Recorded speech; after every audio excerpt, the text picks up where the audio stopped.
हर चीज़ जो है वो कमिटमेंट और कंसिस्टेंसी मांगती है। अगर आपके पास कमिटमेंट और कंसिस्टेंसी नहीं है तो आप ज़िंदगी में जो है वो बहुत ज़्यादा चीज़ें नहीं कर सकते। क्योंकि अगर एक ज़िंदगी एक कोट से या एक जुमले से या एक सेंटेंस से अगर किसी की ज़िंदगी बनती होती तो सबकी ज़िंदगियाँ बन गई होती। इस तरह नहीं होता।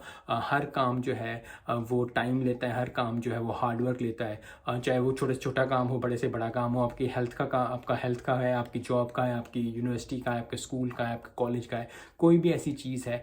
यू नीड टू अंडरस्टैंड कि आहिस्ता आहिस्ता ही जो है आप उसको करेंगे। जिम में एक चीज़ यूज़ होती है जो कि बहुत ज़्यादा लोग, जो मुझे बहुत अच्छी लगती है, जो मेरे लिए बहुत वर्क करती है, वो होता है प्रोग्रेस ओवरलोड।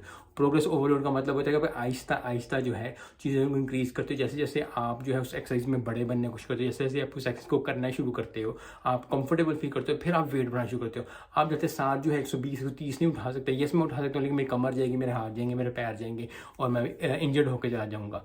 तो हमेशा याद रखें कि जब